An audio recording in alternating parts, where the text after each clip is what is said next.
जय कुरली शंकर महादेव की जय हो। मित्रों, मैं गुरु जी को दंड प्रणाम करती हूँ, मैं माँ को दंड प्रणाम करती हूँ।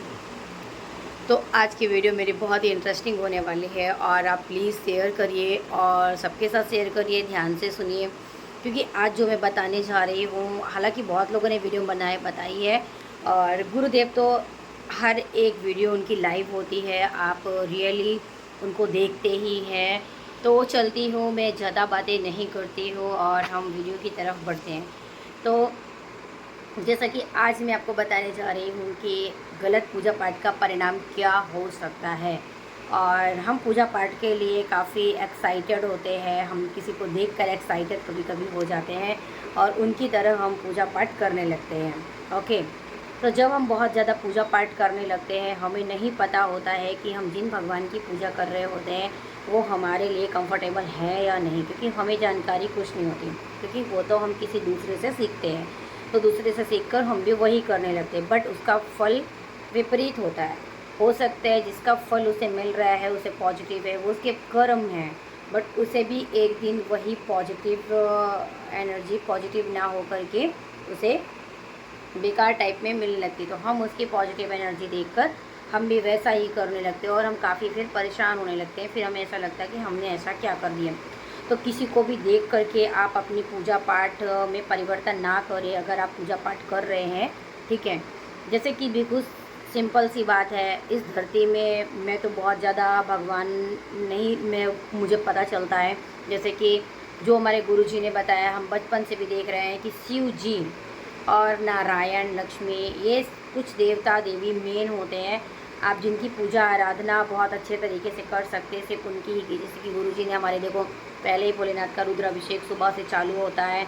इसके बाद बारी बारी से जो पितृ की मोक्ष के लिए हवन किए जाते हैं, इसके बाद भगवान से जुड़ने का आपको आदेश दिया जाता है, ताकि आप अपने लिए पूजा पाठ कर सके। जो भी राक्षसी बुद्धि लोग आपके पीछे पड़ते हैं उससे आप दूर हो सके। लेकिन आप अगर अनदर टाइम पर अनदर फिर पूजा पाठ देवी देवताओं की करते हैं जिनके बारे में आपको कुछ पता नहीं है, नए लोगों से जुड़कर नए लोगों के देवी देवताओं को आप एक्सेप्ट कर लेते हो, बाद में आपको जा कर के परेशानियाँ होती। परेशानी आपको कुछ टाइम तो ऐसा लगेगा कि आप बहुत अच्छे से पैसे कमा रहे हो, बहुत अच्छे से पैसे आ रहे हैं, बट आपकी बॉडी ही ठीक नहीं है, बॉडी ही इम्प्रूव नहीं है, आप बार बार बीमार हो रहे हो।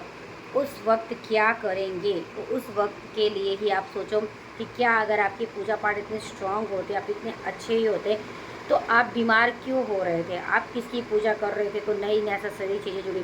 मेरे सामने ऐसे बहुत सारे रिजल्ट हैं, मैं लोगों का नाम नहीं लेना चाहूँगी। कुछ लोगों को हम समझाते हैं, पर कई बार होता है ना कि वो लोग नहीं समझते हैं, वो हट हट हट हट करते रहते हैं, हम उन्हें नहीं समझा सकते। बस वहीं से ही हमारी स्मृतियाँ, उनकी स्मृतियाँ हमारे तरफ आती कि भाई हम उन्हें समझा रहे हैं, वो नहीं समझना चाहता। जब तक वो नहीं समझेगा, जब तक उसके जीवन में विपरीत उसे प्रॉब्लम्स नहीं आएंगी, ओके, वो नहीं समझेगा।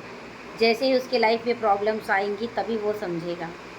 तो बस यही चीज़ है कि जब प्रॉब्लम्स इतनी ज़्यादा आ जाती हैं कि जैसे फिर हम उसे उस जगह से निकालने की सोचते हैं, उसके अंदर भूत प्रेत हावी हो जाते हैं बॉडी में। जैसे ही फिर हम उसके संपर्क में जाते हैं, हम उसे निकालना चाहते हैं, स्मृतियाँ हमारे तरफ अटैच करने लगती हैं। उसकी जो अच्छी, जो पॉजिटिव वेब नहीं होती, नेगेटिव वेब होती हैं, वो आने लगती हैं उसके ऊपर से हमारी तरफ, और हम परेशानी में होने लगते हैं, क्योंकि वो नहीं चाहेंगे, जो आत्माएं उसके पास हैं, कि हम उसे अच्छे धर्म की तरफ ले जाएं। ठीक है, तब आप क्या करेंगे? तब आप उस बंदे को छोड़ देना पड़ेगा, रास्ता दिखाकर कि भाई ये रास्ता है, तू इधर जा। वो नहीं जाता, तब आप क्या करेंगे?